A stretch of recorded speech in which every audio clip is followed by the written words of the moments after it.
نحمدہ ونصلی علی رسولہ الکریم اما بعد فاعوذ باللہ من الشیطان الرجیم۔ برادران اسلام، پیر سید حضرت مہر علی شاہ گولڑی رحمۃ اللہ علیہ اور عقیدہ ختم نبوت۔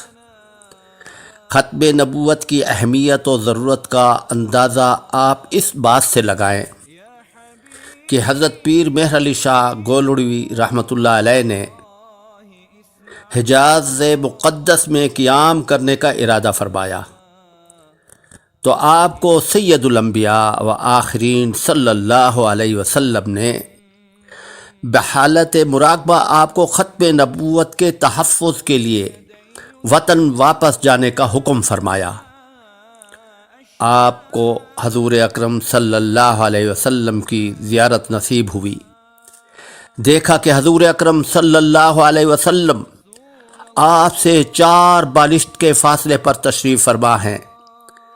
فرمایا، مرزا قادیانی کذاب و دجال شخص میری احادیث کو تعویل کی کینچوں سے کتر رہا ہے اور آپ یہاں بیٹھے ہوئے ہیں۔ یہ سنتے ہی آپ فوراً ہندوستان روانہ ہو گئے اور رات دن ایک کر کے مرزا قادیانی کا کذب و دجل کو بے نقاب کیا اور اپنی پوری زندگی تحریر و تقریر، بحث و مباحثہ ہر طریقے سے وقف کر دی۔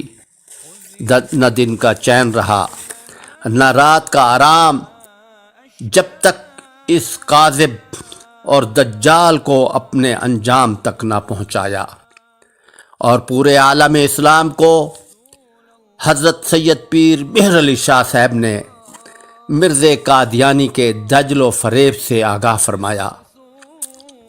آپ نے مسلمانوں کو فرمایا کہ عقیدہ ختم نبوت اسلام کا بنیادی اور اہم عقیدہ ہے، جس پر پورے دین کا دار و مدار ہے۔ عقیدہ ختم نبوت کا تحفظ پورے دین کا تحفظ ہے۔ حضرت محمد صلی اللہ علیہ وسلم رسول اکرم سید الانبیاء آخری نبی ہیں اور رسول ہیں۔ جو شخص ختم نبوت کا انکار کرے یا تعویل و تحریف کرے وہ دائرہ اسلام سے خارج ہے۔ یہ عقیدہ قرآن کریم، احادیث رسول، اجماع امت اور قیاس چاروں اصولوں کی روح سے ثابت اور طے شدہ ہے۔ مرزا قادیانی حضرت پیر سید مہر علی شاہ صاحب گولڑی رحمۃ اللہ علیہ کے بحث و مباحثہ اور حق و صداقت کا کوئی جواب نہ دے سکا تو الٹا آپ کی شان میں بد زبانی اور ہرزہ سرائی پر اتر آیا۔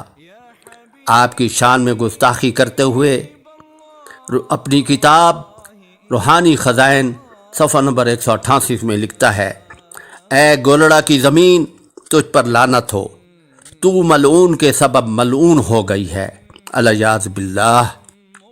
یہ ہے جعلی نبی، دجال و کذاب کی بیہودہ زبان۔ اللہ تعالیٰ اس کے فتنے سے تمام مسلمانوں کو محفوظ رکھے، آمین۔ خون دل دے کر نکھاریں گے رخ برگ گلاب، خون دل دے کر نکھاریں گے رخ برگ گلاب، ہم نے ختم نبوت کے تحفظ کی قسم کھائی ہے۔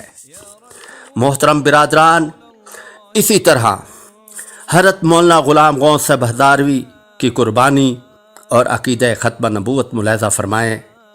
سن 1937 میں مرزائیوں نے کاغان اور مانسیرہ میں مرزا قادیانی کے دجل اور فریب اور جھوٹی نبوت کا پردہ چاک کرنے کے لیے اپنے مایہ ناز مناظر اور مبلغ اللہ دتہ کو مرزائی خان بہادر اور مرزائی ڈاکٹروں اور وکیلوں کے ہمراہ ان علاقوں کو اپنا مرکز بنانے اور مسلمانوں کو مرتد بنانے کے لیے بھیجا تاکہ کاغان میں اپنا مرکز مرزائی مرکز قائم کر سکیں۔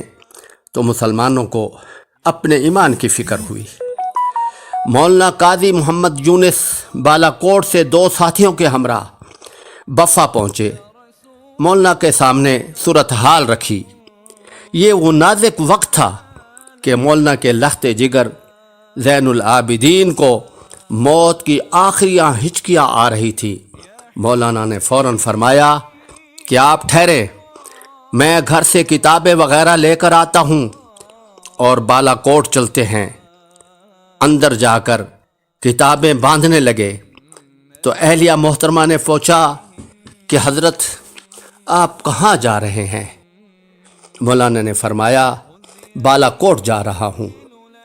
آپ کی بیوی نے فرمایا کہ زین العابدین بیٹی کی حالت نازک ہے، جو واحد اکلوتا بیٹا ہے، اس حالت کے باوجود بھی آپ سفر پر جا رہے ہیں جو چند ساعتوں کا مہمان ہے۔